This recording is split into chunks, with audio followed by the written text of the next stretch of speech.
¿Qué hacía la parroquia con esos niños por las noches? Lo que descubrí después de 28 años me obligará a confesar la verdad más dolorosa. Pero debo llegar hasta el final, por favor. Quédate conmigo hasta el último segundo. Ponete cómodo y contame de qué ciudad nos estás viendo.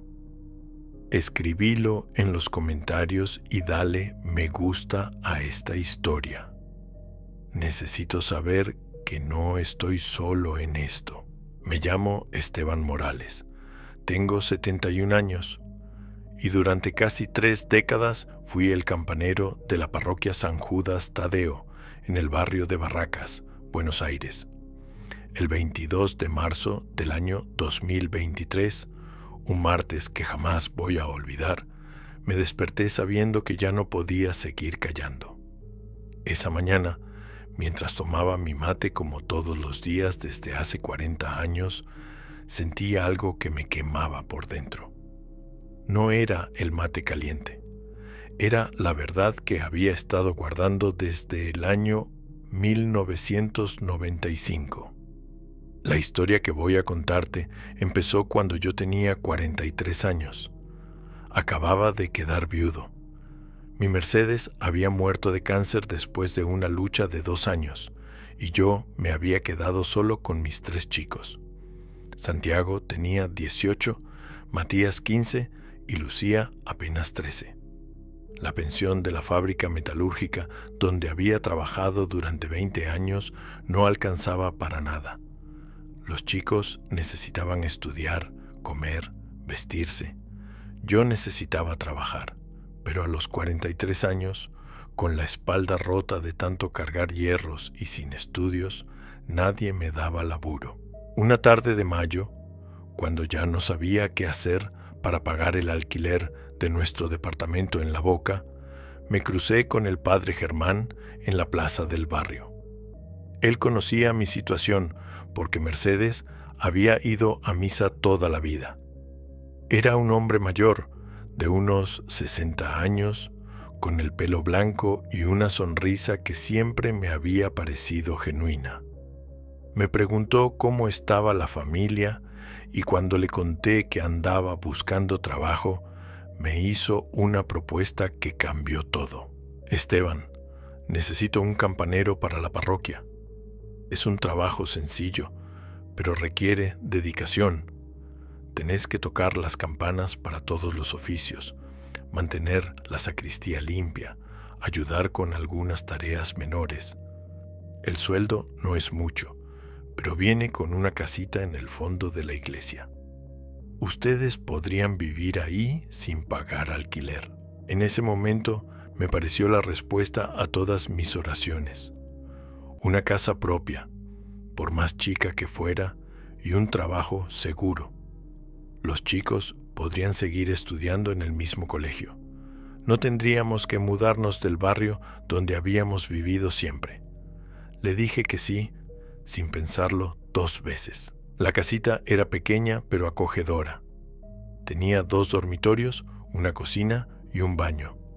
Los chicos se acomodaron en una habitación, yo en la otra, y por primera vez en meses pude dormir tranquilo. El trabajo parecía fácil. Tocar las campanas a las 6 de la mañana, al mediodía, a las 6 de la tarde y a las 9 de la noche. Limpiar la sacristía, ayudar al padre Germán con la preparación de las misas, cuidar que todo estuviera en orden. Los primeros meses fueron buenos. Mis chicos se adaptaron bien. Santiago había empezado a trabajar medio tiempo en una ferretería del barrio. Matías seguía en el secundario y Lucía era la mejor alumna de su curso. Los feligreses me trataban con respeto. El padre Germán siempre tenía una palabra amable y yo sentía que por fin habíamos encontrado estabilidad después de tanto sufrimiento. Pero las cosas extrañas empezaron en invierno. La primera vez que noté algo raro fue un jueves por la noche. Eran las 11 y yo estaba por acostarme cuando escuché voces en la iglesia. No era inusual que el padre Germán recibiera gente a cualquier hora para confesiones o consultas espirituales, así que no le di importancia, pero algo en esas voces me llamó la atención. Eran voces de chicos, niños hablando bajito, como susurrando. Me asomé por la ventana de mi habitación, que daba al patio trasero de la parroquia.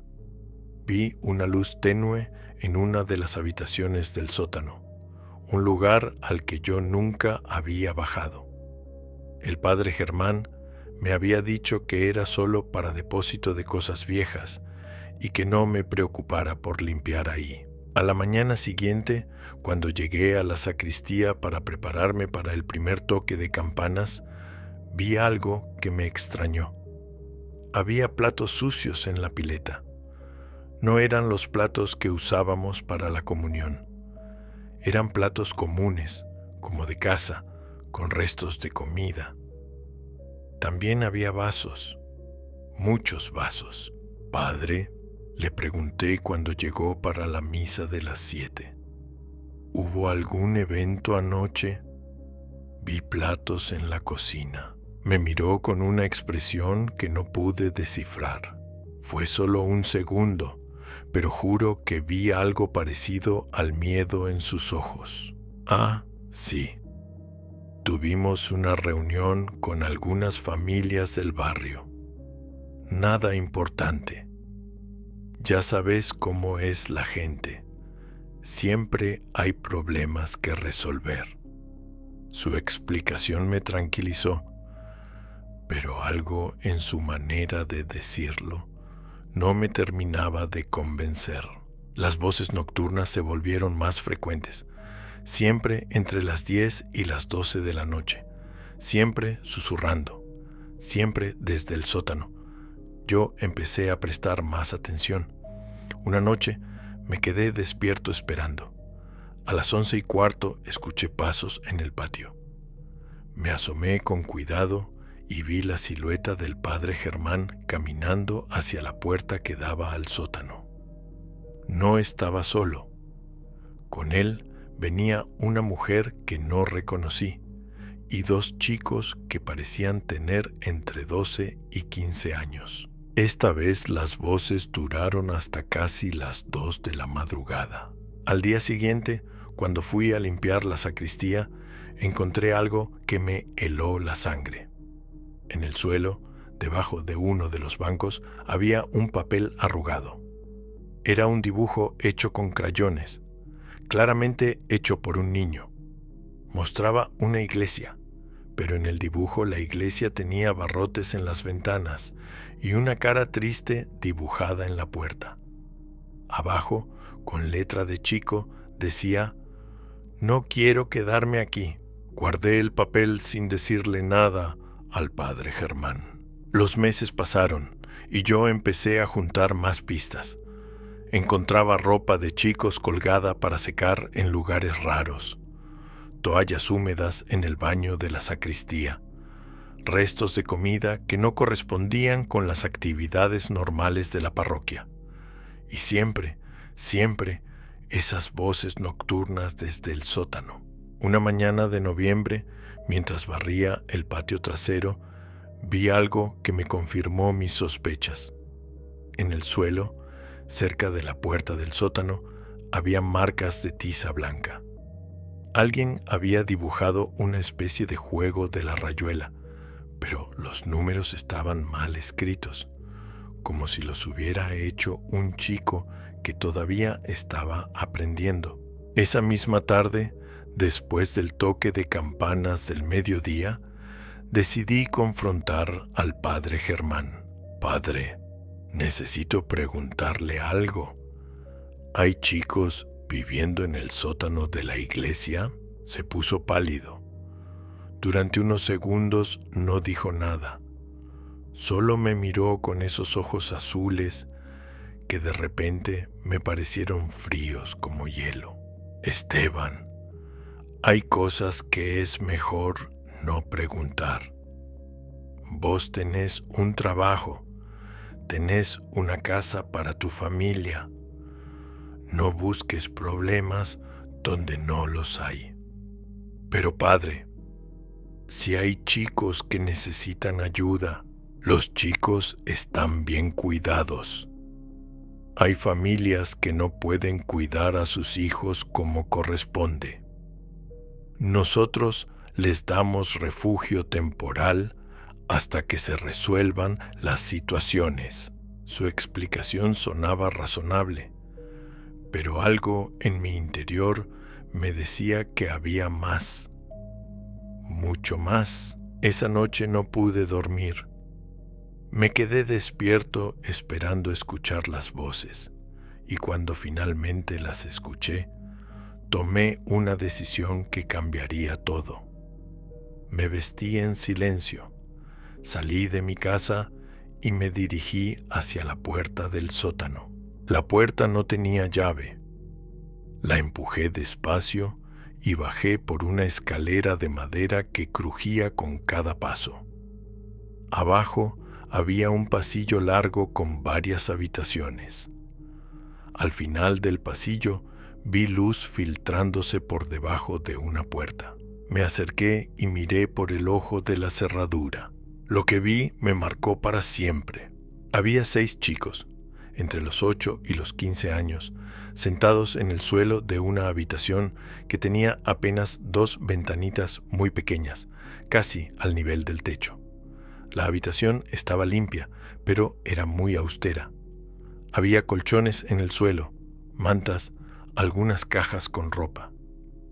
Los chicos estaban cenando algo que parecía guiso, con platos de plástico y vasos de cartón.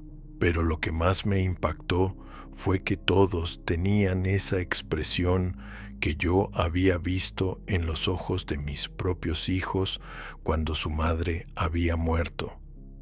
Era tristeza mezclada con resignación, como si hubieran perdido toda esperanza. Una nena de unos 10 años, con el pelo castaño y muy largo, le decía a otro chico más grande: ¿cuándo crees que nos van a llevar con una familia de verdad? El chico más grande, que tendría unos 14 años, le respondió: no sé, Marisol. El padre Germán dice que pronto, pero ya llevamos acá 4 meses. 4 meses. Esos chicos llevaban 4 meses viviendo en el sótano de la iglesia. Me alejé de la puerta sin hacer ruido y subí las escaleras. Cuando llegué a mi casa, me temblaban las manos. No sabía qué hacer con lo que había visto. Por un lado, los chicos parecían estar bien alimentados y cuidados. Por otro lado, vivir en un sótano no podía ser la solución correcta para ningún niño. Al día siguiente, esperé que el padre Germán terminara la misa de las 9 para hablar con él. Padre, anoche bajé al sótano. Se quedó helado. Vi cómo sus nudillos se pusieron blancos de apretar los puños. No tendrías que haber bajado, Esteban. ¿Por qué esos chicos viven ahí abajo? ¿Dónde están sus padres? El padre Germán me hizo sentar en uno de los bancos de la iglesia y se sentó a mi lado. Durante unos minutos no dijo nada. Cuando finalmente habló, su voz sonaba cansada. Son chicos que no tienen a dónde ir. Algunos son huérfanos, otros fueron abandonados, otros vienen de familias que no los pueden cuidar. El Estado está colapsado, los institutos están llenos, las familias que quieren adoptar tienen que esperar años. Nosotros les damos refugio temporal. ¿Pero es legal esto, padre? Esteban, a veces hay que elegir entre lo que es legal y lo que es correcto.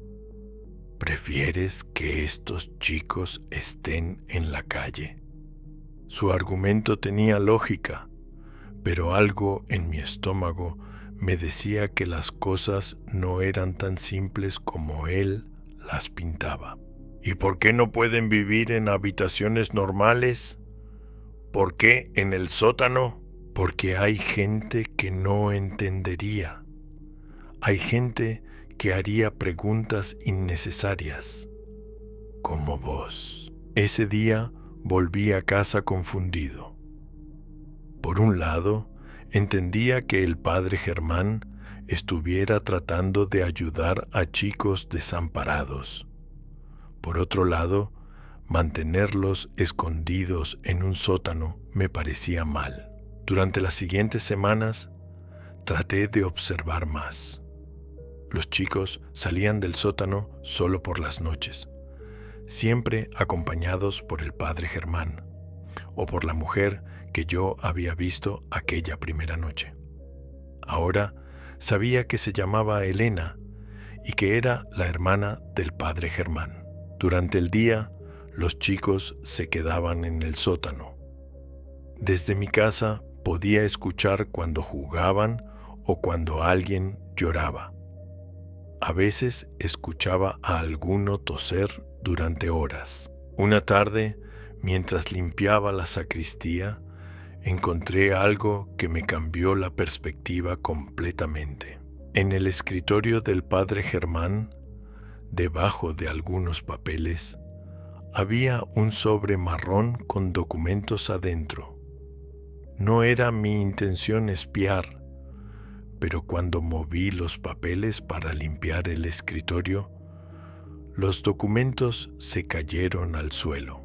Cuando me agaché a levantarlos, vi que eran certificados de nacimiento. 6 certificados de nacimiento con nombres que yo había escuchado en el sótano: Marisol Fernández, Juan Carlos Méndez, Sofía Romero, Emanuel Santos, Lucia Vargas, Nicolás Torres. Pero lo que me llamó la atención fue que todos los certificados tenían fechas muy recientes. No eran certificados originales, eran copias nuevas, todas pedidas en los últimos 6 meses. ¿Por qué el padre Germán necesitaba copias nuevas de los certificados de nacimiento de estos chicos? Guardé esa información en mi memoria y seguí con mi rutina. Pero ahora prestaba atención a cada detalle. Una semana después, mientras tocaba las campanas para la misa del mediodía, vi algo que me heló la sangre. Un auto negro se detuvo en la puerta trasera de la iglesia. Del auto se bajó un hombre muy bien vestido, con traje y corbata. Lo acompañaba una mujer elegante, también muy bien vestida. El padre Germán salió a recibirlos y los 3 desaparecieron por la puerta que daba al sótano. 2 horas después, vi salir del sótano al hombre y la mujer. Pero ahora no estaban solos. Con ellos venía Juan Carlos, el chico de 14 años que yo había visto cenando con los otros. Juan Carlos caminaba entre los 2 adultos, pero algo en su postura me decía que no estaba contento. Tenía la cabeza baja y los hombros caídos. Cuando llegaron al auto, la mujer le puso una mano en el hombro y le dijo algo que no pude escuchar. El chico asintió, pero vi que se le llenaron los ojos de lágrimas. Los adultos se subieron al auto con Juan Carlos y se fueron. Esa noche no escuché 6 voces en el sótano. Escuché 5. Al día siguiente le pregunté al padre Germán por Juan Carlos. Encontramos una familia que lo va a adoptar. Es una bendición para el chico. ¿No era un poco mayor para ser adoptado? El padre Germán me miró con esa expresión que yo ya conocía, la que significaba que estaba haciendo demasiadas preguntas. Hay familias que necesitan chicos grandes para ayudar con el trabajo en el campo. Juan Carlos va a tener una vida mejor. Algo en la manera que dijo ayudar con el trabajo en el campo no me gustó para nada. Los meses siguieron pasando y yo seguí viendo el mismo patrón. Cada 2 o 3 semanas llegaba un auto con gente bien vestida. Siempre se llevaban a uno de los chicos y siempre llegaban chicos nuevos para reemplazar a los que se iban. Para el mes de abril del año 1996, yo había visto pasar por ese sótano a más de 20 chicos diferentes. Una mañana, mientras barría el patio, encontré algo que me confirmó mis peores sospechas. Detrás de unos arbustos, medio enterrado, había un cuaderno escolar. Las páginas estaban húmedas y manchadas, pero todavía se podía leer.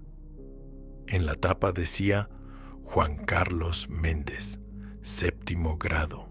Abrí el cuaderno y empecé a leer. En las primeras páginas había ejercicios de matemática y tareas de ciencias sociales. Cosas normales de un chico de secundario. Pero en las últimas páginas, Juan Carlos había escrito como si fuera un diario.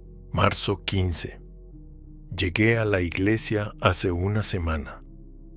El padre Germán dice que pronto voy a tener una familia nueva. Los otros chicos me cuentan que algunos se van rápido y otros tardan más. Espero irme rápido porque extraño mucho a mi abuela. Marzo 22. Marisol se fue ayer. Vino una señora muy elegante y se la llevó. Marisol no quería irse porque decía que la señora le daba miedo, pero el padre Germán le dijo que tenía que ser obediente. Abril 3. Llegó un chico nuevo que se llama Roberto. Tiene solo 8 años y llora todas las noches. Dice que su mamá lo dejó acá porque no tenía plata para darle de comer, pero que iba a volver a buscarlo pronto. Yo no le digo que ya llevo acá 2 meses y mi abuela todavía no apareció. Abril 10. El padre Germán me dijo que mañana me voy con una familia. Dice que van a ser muy buenos conmigo y que voy a vivir en una estancia grande con muchos animales. Pero tengo miedo porque la hermana Elena me explicó que tengo que trabajar mucho para pagarles la comida y la casa. ¿No se supone que las familias te adoptan porque te quieren? Esa fue la última entrada del diario. Cuando terminé de leer, tenía las manos temblorosas y un nudo en la garganta que me costaba tragar. Las piezas empezaban a encajar de una manera horrible. El padre Germán no estaba ayudando a esos chicos. Los estaba vendiendo. Familias ricas venían a buscar chicos para usar como mano de obra barata en sus casas o en sus campos. Y el padre Germán cobraba por cada adopción. Por eso necesitaba los certificados de nacimiento, para falsificar las adopciones y hacerlas parecer legales. Esa noche no pude dormir. Me quedé despierto pensando en todos los chicos que había visto pasar por el sótano. ¿Cuántos de ellos estarían ahora trabajando como esclavos en casas de familia o en estancias perdidas en el interior? ¿Cuántos estarían siendo maltratados, explotados, abusados? Y yo había sido cómplice durante más de 1 año. Al día siguiente, tomé la decisión más difícil de mi vida. Tenía que denunciar todo, pero sabía que eso significaba perder mi trabajo y mi casa. Mis chicos y yo tendríamos que volver a La Boca, a un departamento de alquiler que no podía pagar con mi pensión. Pero no podía seguir siendo parte de eso. Fui a la comisaría del barrio y conté toda la historia. El oficial que me atendió me miró como si estuviera loco. ¿Vos me estás diciendo que un cura está vendiendo chicos? Sí, oficial. Tengo el cuaderno como prueba y puedo mostrarle dónde están los otros chicos. ¿Y vos dónde trabajás? En la misma iglesia. El oficial me miró con desconfianza. ¿Y por qué recién ahora venís a denunciar? No supe qué responder. ¿Cómo explicarle que había tardado más de un año en darme cuenta de lo que realmente estaba pasando? ¿Cómo decirle que había estado tan desesperado por mantener mi trabajo que había preferido no hacer preguntas? Mira, me dijo el oficial, vamos a investigar, pero te aviso que acusar a un cura es algo muy serio. Si resulta que estás mintiendo, te pueden meter preso por calumnias. 3 días después llegaron a la iglesia. Eran las 4 de la tarde cuando vi 2 patrulleros estacionarse en la puerta principal de la parroquia. El padre Germán me llamó a la sacristía. Esteban, ¿vos sabés algo sobre esto? Padre, yo solo hice lo que tenía que hacer. Me miró con una expresión que jamás voy a olvidar.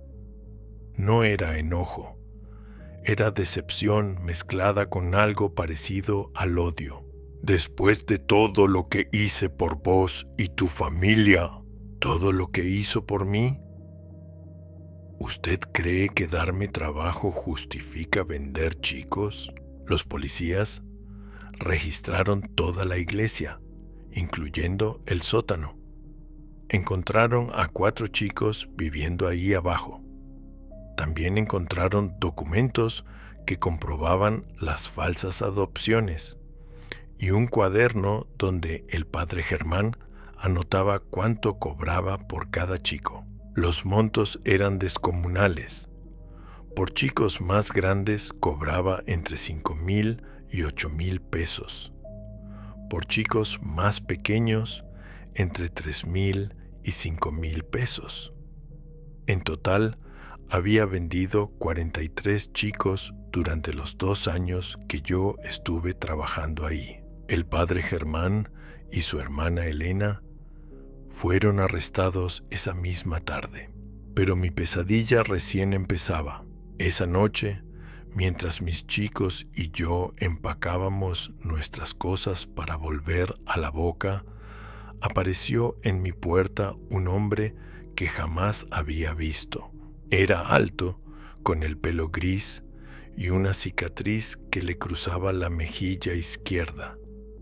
Tenía puesta una camisa blanca y un pantalón oscuro, pero lo que más me impresionó fueron sus ojos. Eran del mismo color que el hielo. ¿Usted es Esteban Morales? Sí, ¿quién pregunta? Soy alguien que está muy enojado con usted. Mi corazón empezó a latir más fuerte. ¿Por qué? Porque por su culpa se terminó un negocio muy próspero. Y cuando los negocios prósperos se terminan, mucha gente pierde plata. No entendí de qué me estaba hablando hasta que siguió hablando. ¿Usted cree que el padre Germán trabajaba solo? ¿Cree que un cura de barrio podía manejar semejante operación sin ayuda? Sentí que se me helaba la sangre. Había mucha gente involucrada en esto, Morales. Jueces que firmaban las adopciones falsas, funcionarios del registro civil que hacían los papeles, policías que hacían la vista gorda, familias ricas que necesitaban mano de obra barata. Y ahora, por culpa de su gran conciencia, toda esa gente está en problemas. Yo solo hice lo correcto, le dije, aunque la voz me temblaba. ¿Lo correcto? Se rió de una manera que me dio escalofríos. Lo correcto hubiera sido seguir tocando sus campanitas y cuidar a su familia. Pero usted eligió ser héroe. Se acercó un paso más. Ahora estaba tan cerca que podía oler su aliento a cigarrillo. Le voy a dar un consejo, Morales. Váyase de Buenos Aires. Váyase lejos. Porque si se queda, van a pasar cosas muy feas. Y no solo le van a pasar a usted. Miró hacia adentro de mi casa, donde podía ver a mis chicos terminando de empacar. ¡Qué lindos chicos tiene! Sería una lástima que les pasara algo malo. No necesité que me dijera nada más. Esa misma noche, mis hijos y yo nos subimos al primer colectivo que salía hacia Córdoba. Mi hermano Vicente vivía ahí y me había dicho que podía quedarme en su casa hasta que encontrara trabajo. Nunca más volví a Buenos Aires. Durante los siguientes 10 años traté de olvidarme de todo lo que había vivido en la parroquia. Conseguí trabajo en una fábrica de autopartes en Córdoba.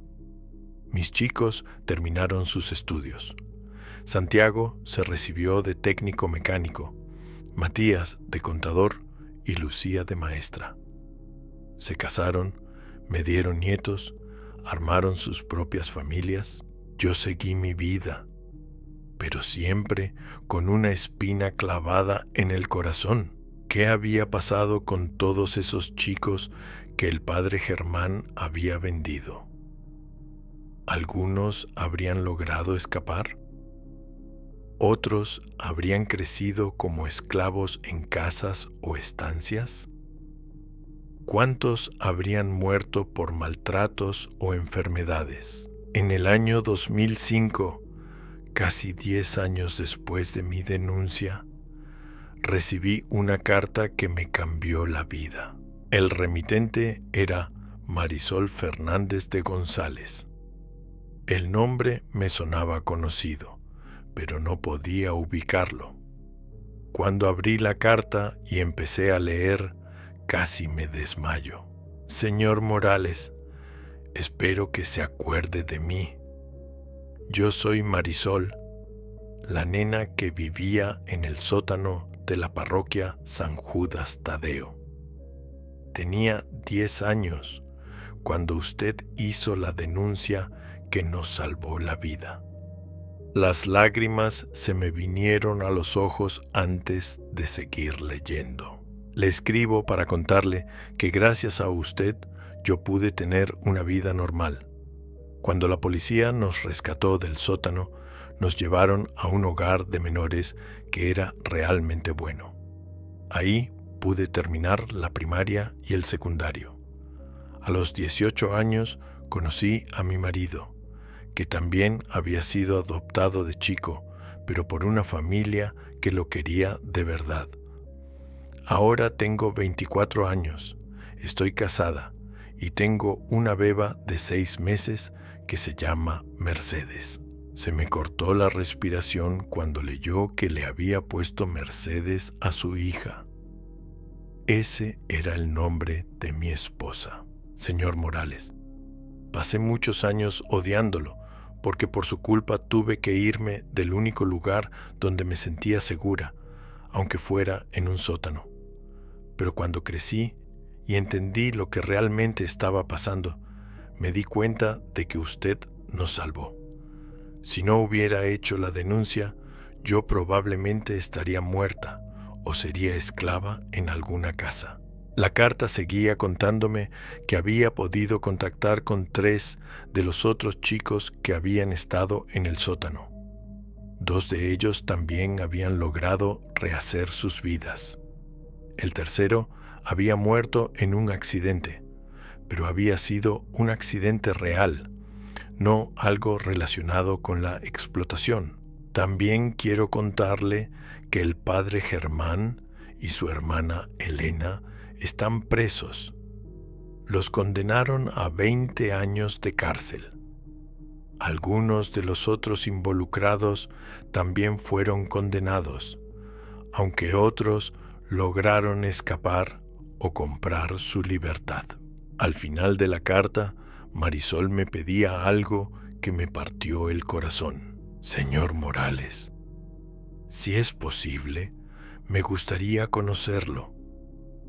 Usted es la única persona adulta de esa época que hizo lo correcto. Me gustaría que conociera a mi familia y que supiera que su sacrificio no fue en vano. 3 meses después, Marisol vino a visitarme a Córdoba con su marido y su bebé. Era una mujer hermosa, con el mismo pelo castaño que yo recordaba, pero ahora con una sonrisa genuina y ojos que brillaban de felicidad. Su marido era un buen hombre, trabajador y respetuoso, y la bebé era preciosa, con esos ojitos curiosos que tienen todos los bebés. Nos quedamos hablando hasta muy tarde. Marisol me contó todo lo que había vivido después del rescate. Me habló de las pesadillas que tuvo durante años, de lo difícil que fue confiar en los adultos otra vez, de cómo conoció a su marido, de sus sueños para el futuro. También me contó cosas del sótano que yo no sabía. Señor Morales, el padre Germán no solo nos vendía para trabajar en casas o estancias. Algunas de las nenas las vendía a familias que las querían para otros propósitos. Cosas horribles que una nena no debería vivir jamás. No le pregunté detalles porque no quería saberlos. Ya tenía suficiente dolor guardado en el corazón. Pero también quiero que sepa que no todo era malo. Los chicos que estábamos ahí nos cuidábamos entre nosotros. Los más grandes protegían a los más chicos. Compartíamos la poca comida extra que a veces conseguíamos. Nos inventábamos juegos para no pensar en lo que nos podía pasar. En medio de toda esa oscuridad, encontrábamos pequeños rayos de luz. Cuando se fueron al día siguiente, me quedé con una sensación extraña. Por un lado, me sentía aliviado de saber que al menos algunos de esos chicos habían logrado tener una vida normal. Por otro lado, no podía dejar de pensar en todos los otros, en los que no habían tenido la suerte de Marisol. Los años siguieron pasando y yo entré en la tercera edad con la tranquilidad de haber hecho lo correcto, pero también con la culpa de haber tardado tanto en hacerlo. En el año 2015, cuando tenía 63 años, recibí otra carta que me removió todo otra vez. Esta vez el remitente era Juan Carlos Méndez, el chico del diario que yo había encontrado en el patio. Señor Morales, no sé si se acuerda de mí. Yo era el chico más grande que vivía en el sótano de la iglesia. Usted encontró mi cuaderno enterrado en el patio. Por supuesto que me acordaba. Le escribo para contarle mi historia y para agradecerle por lo que hizo, aunque en su momento yo no lo entendí así. La carta era larga y dolorosa de leer. Juan Carlos me contaba que cuando se lo llevaron de la iglesia, efectivamente lo habían llevado a una estancia en el interior de Buenos Aires. Ahí había trabajado desde los 14 hasta los 18 años cuidando animales, limpiando establos y haciendo todos los trabajos pesados que nadie más quería hacer. Me trataban como a un peón más, pero yo no cobraba sueldo. Solo me daban comida y un lugar para dormir en una habitación que compartía con otros 3 chicos que también habían sido adoptados por la misma familia. Durante esos 4 años, Juan Carlos había visto pasar por la estancia a más de 20 chicos. Algunos se escapaban y jamás se sabía qué había pasado con ellos. Otros, cuando crecían y se volvían más problemáticos, simplemente desaparecían una noche y nunca más se los veía. A los 18 años pude escaparme. Me fui caminando hasta el pueblo más cercano y de ahí volví a Buenos Aires. No tenía documentos, no tenía plata, no sabía hacer nada más que trabajar en el campo. Juan Carlos había vivido en las calles durante 2 años hasta que una organización de ayuda social lo había contactado y lo había ayudado a reconstruir su identidad legal. Con esfuerzo había terminado la primaria y el secundario como adulto, había aprendido un oficio y había logrado conseguir trabajo estable. Ahora tengo 34 años, estoy casado y tengo 2 hijos. Trabajo como electricista y mi esposa es enfermera. Tenemos una casita humilde, pero propia en San Miguel. Al final de la carta, Juan Carlos me hacía una propuesta que me emocionó hasta las lágrimas. Señor Morales, junto con Marisol y otros chicos que logramos sobrevivir, estamos armando una fundación para ayudar a menores en situación de riesgo. Queremos que nunca más pase lo que nos pasó a nosotros. ¿Le gustaría ser parte? 6 meses después, viajé a Buenos Aires por primera vez en 20 años para participar de la primera reunión de la Fundación Segundo Amanecer. El nombre lo había elegido Marisol, porque todos merecemos una segunda oportunidad para ver amanecer, había dicho. Nos juntamos en una salita que habían alquilado en el barrio de Constitución. Éramos 12 personas: Juan Carlos, Marisol, otros 3 chicos que habían estado en el sótano, 2 adultos que habían vivido situaciones similares en otros lugares, una psicóloga, una trabajadora social, un abogado y yo. Durante esa reunión conocí historias que me partieron el alma, pero también me llenaron de esperanza. Roberto, el chico de 8 años que había llegado al sótano poco antes de mi denuncia, había sido adoptado por una familia real que lo había querido como a un hijo propio. Ahora era estudiante de medicina y quería especializarse en pediatría. Sofía había tenido menos suerte. La habían vendido a una familia de clase alta que la había usado como empleada doméstica sin sueldo durante 8 años. Había logrado escapar a los 18, pero las secuelas psicológicas eran profundas. Ahora, a los 25 años, estaba en tratamiento psiquiátrico, pero había decidido estudiar trabajo social para ayudar a otros chicos. Emanuel había sido víctima de una organización criminal que operaba en la provincia de Santa Fe. Logró ser rescatado por las autoridades cuando tenía 16 años, pero las consecuencias fueron duraderas. Ahora tenía 27 años y enfrentaba problemas de adicción. Pero había decidido compartir su experiencia para crear conciencia sobre este tipo de delitos. Cada historia era un puñal en el corazón, pero también era una prueba de la fuerza del espíritu humano. Durante los siguientes 3 años, viajé a Buenos Aires una vez por mes para participar de las actividades de la fundación. Ayudamos a más de 200 chicos en situación de riesgo.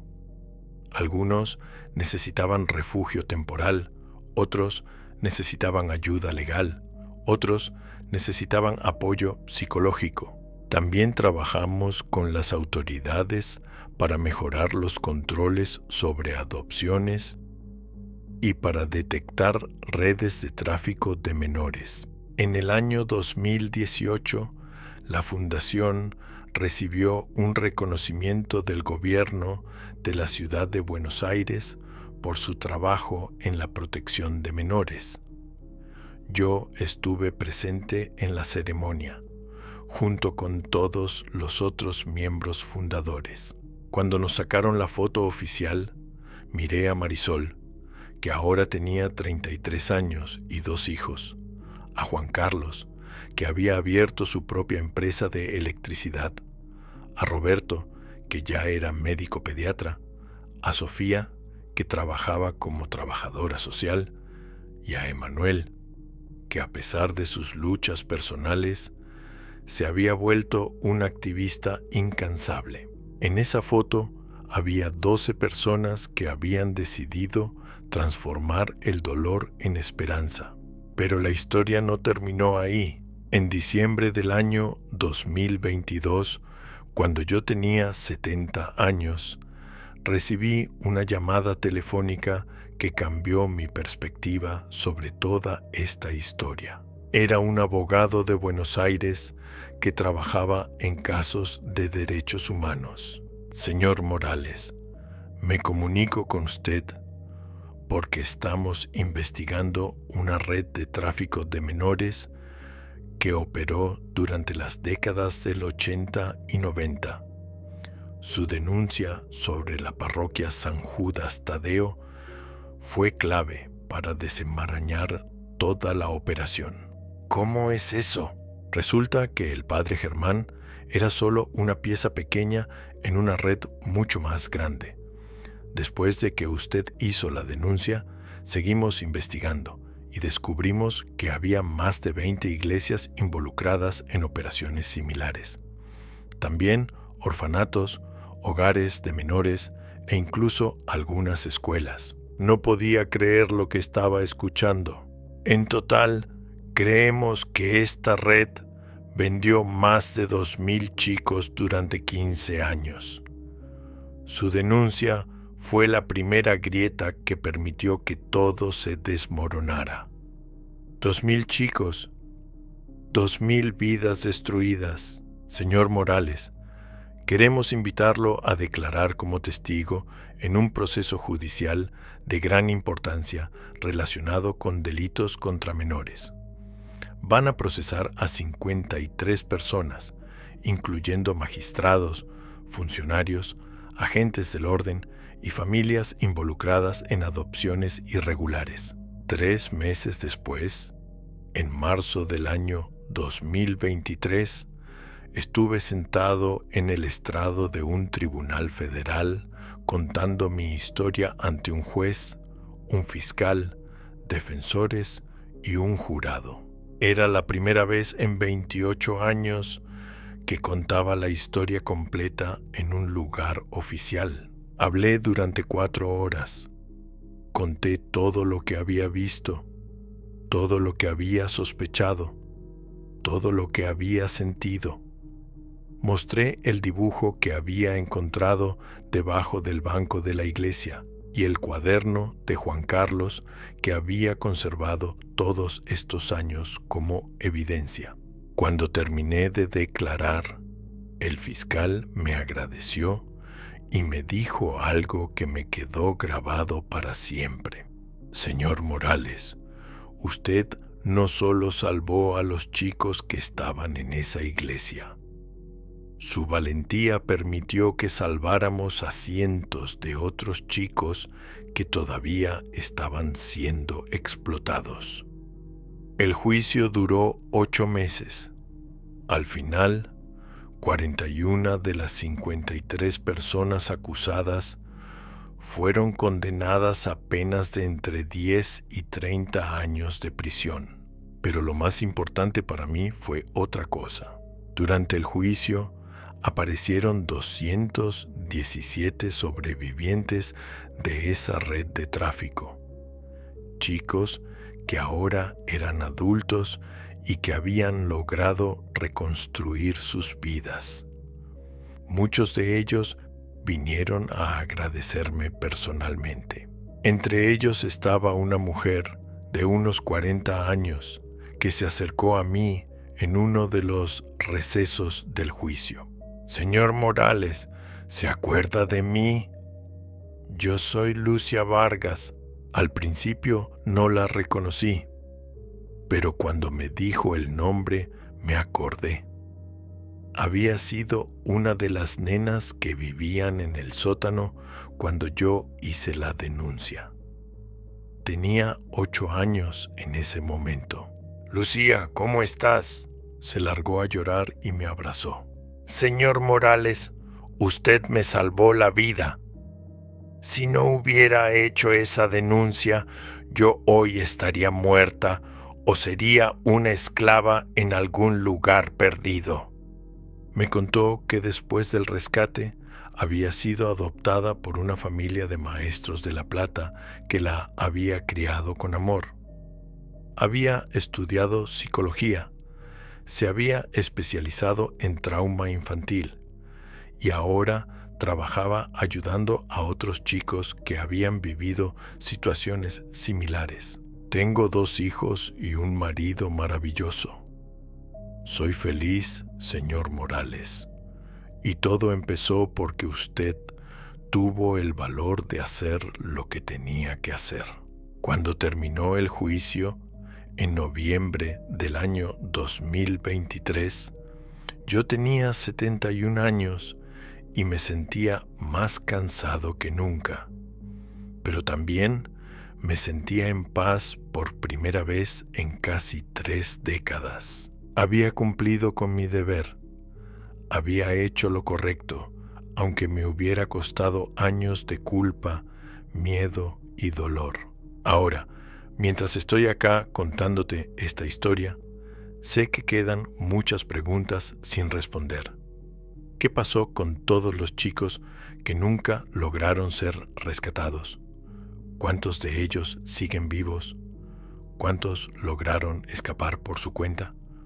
¿Cuántos murieron sin que nadie supiera sus nombres? No tengo las respuestas a esas preguntas, pero sí sé algo. Sé que cada vez que uno elige hacer lo correcto, aunque cueste, aunque duela, aunque traiga consecuencias terribles, está encendiendo una pequeña luz en la oscuridad. Y a veces esa pequeña luz se convierte en un faro que guía a otras personas hacia la libertad. La Fundación Segundo Amanecer sigue funcionando. Ahora tiene 3 sedes en Buenos Aires, una en Córdoba y una en Rosario. Ha ayudado a más de 1.500 chicos en situación de riesgo. Marisol es la directora general, Juan Carlos maneja las finanzas, Roberto coordina el área de salud y Sofía está a cargo del área legal. Yo sigo siendo miembro del consejo asesor, aunque por mi edad ya no puedo viajar tanto como antes. El año pasado, la Fundación abrió un hogar transitorio para chicos rescatados de redes de tráfico. Se llama Casa Mercedes, en honor a mi esposa. Cuando me contaron que le habían puesto ese nombre, me emocioné tanto que no pude hablar durante varios minutos. Mercedes siempre decía que la vida tenía sentido solo cuando uno usaba su tiempo para hacer el bien a otros. Creo que ella hubiera estado orgullosa de saber que su nombre está en un lugar donde chicos heridos pueden empezar a sanar. Hace 2 meses, Marisol me trajo una foto de los chicos que están viviendo actualmente en Casa Mercedes. Son 12 chicos entre los 8 y los 17 años. Todos vienen de situaciones terribles, pero todos tienen ahora la oportunidad de un futuro mejor. Cuando miro esa foto, veo las mismas expresiones que vi en el sótano de la iglesia hace 28 años. Dolor, miedo, desconfianza. Pero también veo algo que en aquel sótano no había. Veo esperanza.